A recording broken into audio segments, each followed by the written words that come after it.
Well, dear students, myself Dr. Ashish Garg, Associate Professor in Chemistry, SET, RM Mia, Government College, Ramgarh Shekhawati, district Sikar, Rajasthan.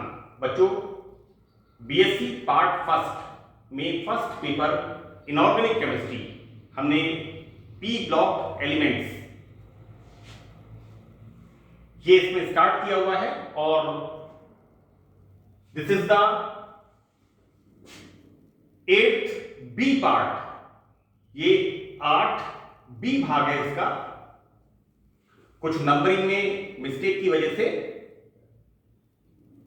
मैंने 2 part को 8 number दे दिया, तो आप ध्यान रखें इसके पहले वाला पार्ट 8A है और ये पार्ट 8B है। So we start in this topic. इसमें हम शुरू करते हैं कार्बाइड्स के बारे में। बच्चों, यहां पर कार्बाइड्स का क्लासिफिकेशन मैं एक बार यहां ये वापस क्लियर कर दूंगा आपको कि carbides are the binary compounds, द्विअंगी यौगिक होते हैं। कार्बाइड्स कार्बन एवं अन्य तत्व से बने हुए बाइनरी कंपाउंड्स, द्विअंगी यौगिक होते हैं। यहां पर ये इंपॉर्टेंट होता है कि कार्बन अपने समान या अपने से कम विद्युत ऋणता वाले तत्व के साथ यौगिक बनाता है। मैंने इसके पहले वाले लेक्चर में 8th ए के अंदर इस बात को काफी डिटेल में एक्सप्लेन किया है। जैसा मैंने आपको कहा कि कार्बन अपने समान या अपने से कम विद्युत ऋणता वाले तत्व के साथ जब संयुक्त होता है तो ये यौगिक कार्बाइड्स कहलाते हैं। लेकिन कार्बन के साथ यदि नाइट्रोजन, ऑक्सीजन, सल्फर या हेलोजन, इनके साथ जो यौगिक बनते हैं वो कार्बाइड्स नहीं कहलाते, क्योंकि इन तत्वों की विद्युत ऋणता कार्बन से ज्यादा होती है। तो मैं इसको वापस एक बार आपको क्लियर कर रहा हूं कि कार्बाइड्स वे बाइनरी कंपाउंड्स होते हैं जिनमें कार्बन अपने समान या अपने से कम विद्युत ऋणता वाले तत्व के साथ यौगिक बनाता है। तो बच्चों, यहां पर हम इसको क्लासिफाइड करते हैं, वर्गीकरण। जैसा मैंने कहा कि बाइनरी कंपाउंड्स द्विअंगी यौगिक होते हैं, तो यहां पर कार्बाइड्स की जो प्रकृति होती है वो कार्बन एवं संयोजित होने वाले कम विद्युत ऋणी तत्व की विद्युत ऋणता के अंतर पर निर्भर करती है। यानी कार्बन के साथ कौन सा तत्व कंपाउंड बनाता है, यौगिक बनाता है, तो इस पर इन कार्बाइड्स की प्रकृति निर्भर करती है। बच्चों, इनकी प्रकृति के आधार पर हम इसको निम्न प्रकार वर्गीकृत करते हैं, क्लासिफाइड करते हैं। नंबर 1, आयनिक और लवण समान कार्बाइड्स, राइट? तो दीज आर द आयनिक कार्बाइड्स और सॉल्ट लाइक कार्बाइड्स। नंबर 2, अंतराकाशी कार्बाइड्स, इंटरस्टिशियल कार्बाइड्स। बच्चों, बीएससी पार्ट फर्स्ट में क्रिस्टल डिफेक्ट में आयनिक बॉन्ड जो चैप्टर है आपका, उसके क्रिस्टल डिफेक्ट में मैंने इंटरस्टिशियल कंपाउंड्स, अंतराकाशी त्रुटियों का जिक्र किया था, राइट? तो यहां पर ये जो कार्बाइड्स हैं अंतराकाशी कार्बाइड्स, राइट? तो बच्चों, इनमें क्या होता है कि कार्बन धातुओं के बीच में जो रिक्त स्थान होते हैं जिन्हें हम अंतराकाश कहते हैं, इंटरस्टिशियल स्पेस कहते हैं, उनके अंदर प्रवेश कर जाते हैं और धातु जो मेटल एटम्स होते हैं उनके बीच में जो स्थान होता है वो कार्बन के द्वारा पैक हो जाने के कारण अत्यधिक कठोर और अद्रवणीय, जिसे हमें कहना चाहिए नॉट मेलिएबल, लिक्विफाई नहीं कर सकते हम, एंड वेरी हार्ड, अत्यधिक कठोर ये धातुएं होती हैं, क्योंकि इनके अंदर इंटरस्टिशियल स्पेस, धातुओं के परमाणुओं के बीच की जो स्पेस होती है वो कार्बन के द्वारा पैक कर दी जाती है। तीसरा बच्चों इसमें है सहसंयोजक कार्बाइड्स, कोवेलेंट कार्बाइड्स। तो बच्चों यहां पर फर्स्ट हम स्टार्ट करेंगे आयनिक कार्बाइड्स, राइट। जैसा कि नाम से स्पष्ट है आयनिक कार्बाइड्स, तो बच्चों यहां पर आयंस का फॉर्मेशन होता है, राइट। तो देखो बेटा, अत्यधिक विद्युत धनी धातुएं, यहां पर अत्यधिक विद्युत धनी धातुएं मतलब इलेक्ट्रोपॉजिटिव मेटल्स कौन सी हैं? First group Li, Na, K, Rb, Cs, Fr, आवर्त सारणी का पहला वर्ग। Second group Be, Mg, Ca, Sr, Ba, Ra, and the third group aluminium. We start from boron, then aluminium, then gallium, Ga, then indium, and then tellurium, right? So this is the third group. This is the 13th group. This is wrong. This is not third group. This is the 13th group बेटा, है ना। 13th group की metals जो जिनका मैं जिक्र कर रहा हूं यहां पर फर्स्ट सेकंड देंगे, राइट, कि धातुएं इस प्रकार के कार्बाइड्स बनाती हैं। यहां पर बच्चों अन्य तत्व जैसे जिंक, कैडमियम, देखो बेटा क्या है कि जिंक का एटॉमिक नंबर कितना होता है? 30। हम आवर्त सारणी में फर्स्ट ट्रांजिशन सीरीज कहां से स्टार्ट होती है? Atomic number 21 to atomic number 30 zinc. यहां पर जिंक का क्या होता है? 3d10 and 4s2, right. तो यहां पर जिंक के नीचे आता है कैडमियम। बच्चों ये हम बात कर रहे हैं किसकी? 12th ग्रुप की, 12वां ग्रुप आवर्त सारणी का, जिंक, कैडमियम, मरकरी। यहां पर क्या होता है? जिंक के अंदर 3d10 4s2। तो यहां पर ये तुरंत 2 इलेक्ट्रॉन त्याग करके क्या बना लेते हैं? d10 यानी Zn2+, right.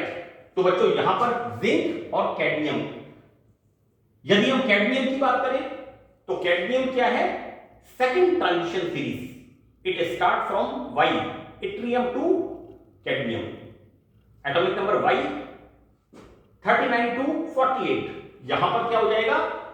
4d10 5s2 in case of cadmium, right. तो बच्चों यहां पर ये धातुएं भी कैसी होती हैं? इलेक्ट्रोपॉजिटिव, आसानी से इलेक्ट्रॉन त्यागती हैं।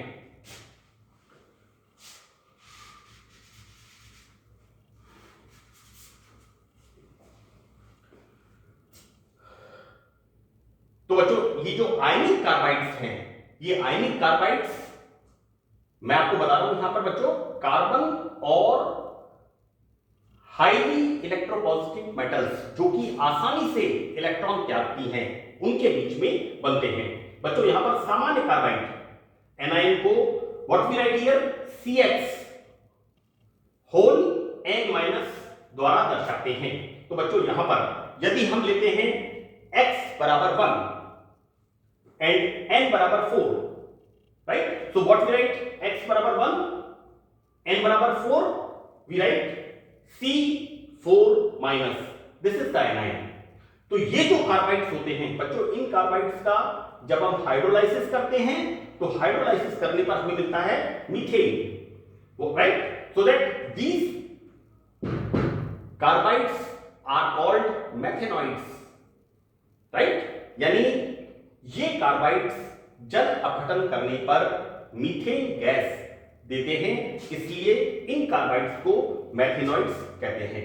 Now the second one, x बराबर 2 एंड n बराबर 2, वी सी हियर x बराबर 2 एंड n बराबर 2, तो this is the C2-2-, right. ये कार्बाइड्स, ये जो ऋणायन होता है कार्बन का, इस प्रकार के कार्बाइड्स हाइड्रोलाइसिस करने पर क्या देते हैं? Acetylene gas, right.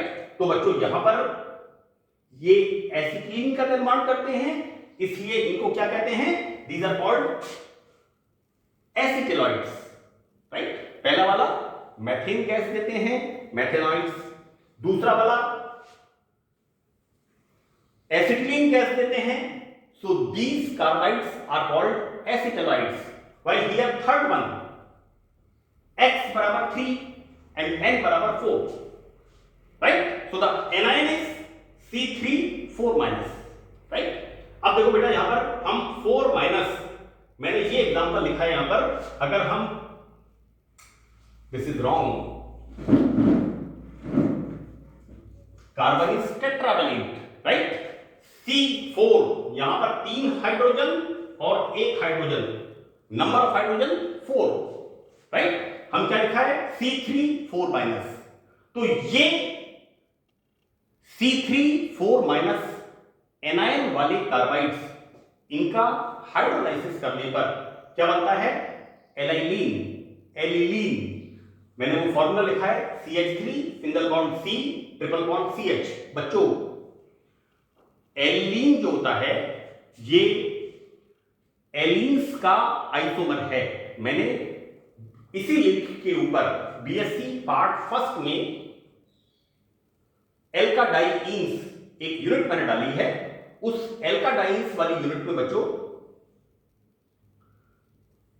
जो प्रोपाडाइईन है उसका ये आइसोमर है एलिलीन, राइट। यहां पर हमें इतना सा देखना है कि ये जो एनायन है C3 4-, ये कार्बाइड्स जब इनका हाइड्रोलाइसिस करते हैं तो बच्चों ये एलाइलिन देते हैं, so that these are called allylides, right. तो हमने कार्बाइड्स का क्लासिफिकेशन किया, और कार्बाइड्स के क्लासिफिकेशन में पहला आयनिक कार्बाइड्स, और आयनिक कार्बाइड्स को हमने 3 भागों में बांटा, मैथेनॉइड्स, एसिटेनॉइड्स एंड एलिलॉइड्स, राइट। नाउ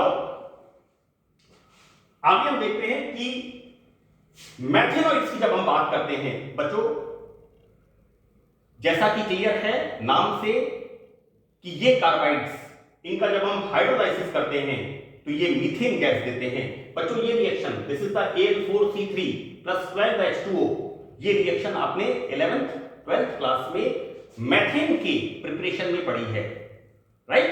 ये रिएक्शन आपने मीथेन के प्रिपरेशन में 11th 12th क्लास में पढ़ी है। तो बच्चों यहां पर बेरिलियम और एल्यूमिनियम के कार्बाइड मैथेनाइड्स के उदाहरण हैं। बच्चों बेरिलियम का कार्बाइड कौन सा है, Be2C। एक बात मैं यहां क्लियर कर दूं कि जब भी आप कार्बाइड्स का अध्ययन करें, बहुत सिंपल है, दिस इज मैंने लिखा है फर्स्ट, सेकंड, आइदर थर्ड और 13th, not 13th, this is third group, right. Third group बेटा है ना, थर्ड ग्रुप हो गया स्कैंडिनियम, इट्रियम, लेंथेनम। थर्ड ग्रुप हो गया स्कैंडिनियम, इट्रियम एंड लेंथेनम, राइट। तो यहां पर बच्चों क्या होता है, इसके अंदर आप यहां पर इन मेटल्स की ऑक्सीडेशन स्टेट का ध्यान रखें। एक बेरिलियम की ऑक्सीडेशन स्टेट कितनी होती है, +2। यहां पर कितना है, 2 beryllium, so what you right here, C4-, right. तो हमें क्या बनाना है, Be2C। इसको हम कैसे बनाते हैं, बेरिलियम ऑक्साइड को कार्बन की high temperature 2000 degree centigrade temperature पर, और एल्यूमिनियम कार्बाइड इसको कैसे बनाते हैं, by the direct reaction of carbon and aluminium, right. किसमें, विद्युत भट्टी में सीधी क्रिया से प्राप्त करते हैं। बच्चों यहां पर एक एल्यूमिनियम पर कितना होता है, 3+। कई बार हमें याद नहीं आता तो हम इसका एक सिंपल कंपाउंड देख लें, AlCl3, एल्यूमिनियम +3, राइट। यहां पर कितना है, 4, सो दैट कितना हो गया यहां पर 12+, और यहां कार्बन कितना है, C3 4-, राइट। तो थोड़ा सा इसका आप वैलेंसी का ध्यान रखें, क्योंकि कई बार स्टूडेंट्स जब अपना डिस्क्रिप्शन लिखते हैं तो उसमें संख्या गलती करते हैं, तो इसको आप बैलेंस कर लें आवेश के हिसाब से। सेकंड पॉइंट बच्चों, कार्बाइड्स का जब हम हाइड्रोलाइसिस करते हैं, हमने यहां पर दो तरह की कार्बाइड्स, एक तो बेरिलियम कार्बाइड और एक एल्यूमिनियम कार्बाइड, इन दोनों का हमने देखा। और हम यह देखते हैं कि इनका जब हम हाइड्रोलाइसिस जल अपघटन करते हैं तो हमें क्या मिलता है, मीथेन गैस मिलती है। Now the third point, aluminium carbide क्या होता है, येलो कलर का कंपाउंड, और इसका मेल्टिंग पॉइंट 2000 डिग्री सेंटीग्रेड। मैं आपको एक बात बहुत क्लियर कर दूं कि जब भी हम कार्बाइड्स की बात करेंगे तो यहां पर 1500 डिग्री सेंटीग्रेड के नीचे कोई रेयर कार्बाइड है, अदरवाइज 1500 डिग्री सेंटीग्रेड से लेकर के करीब 3000 डिग्री सेंटीग्रेड तक इन कार्बाइड्स का मेल्टिंग पॉइंट गलनांक होता है। बेरिलियम कार्बाइड रेड कलर का कंपाउंड है और इसकी, ये बहुत इंपॉर्टेंट है, एंटी फ्लोराइड स्ट्रक्चर, प्रति फ्लोराइड संरचना होती है, जिसमें बच्चों देखिए एंटी फ्लोराइड स्ट्रक्चर, मैंने इसकी 3 लाइन लिखी है कि इसमें कार्बाइड आयन 8 बेरिलियम आयनों से एक घन के रूप में, मैंने दिस इज द क्यूब, सी यहां पर बच्चों 1 2 3 4 5 6 7 8, राइट। तो यहां पर बच्चों 8 बेरिलियम आयन से एक क्यूब के फॉर्म में और एक बेरिलियम आयन 4 कार्बाइड आयन से चतुष्फल की रूप, टेट्राहेड्रल फॉर्म में। बच्चों देखिए क्या होता है कि इसके अंदर जैसे हम सपोज करें बीच में like this this this and this, इस तरह का स्ट्रक्चर, इस तरह का स्ट्रक्चर होता है। आप अगर इसका इस तरह का structure, this is the tetrahedral structure. अगर हम क्यूब की बात करें तो यहां पर इस तरह का स्ट्रक्चर मिलेगा, राइट। यहां पर चतुष्फल के रूप से C4 माइनस कार्बन ऋणायन टेट्राहेड्रल फॉर्म में सराउंडेड रहता है। नाउ वी स्टार्ट मेथेनॉइड्स के बाद एसिटेलॉइड्स। तो बच्चों देखिए जैसा मैंने कहा है कि ये कार्बाइड्स जल अपघटन करने पर एसिटिलीन गैस देते हैं। तो यहां पर C2 माइनस ऋणायन के रूप में इनमें कार्बन होता है। और फर्स्ट ग्रुप की धातुएं बच्चों देखिए, फर्स्ट ग्रुप में क्या आएगा, Li Na K Rb CS Fr। यहां पर कॉमनली Li Na K, ये 3 मेटल्स,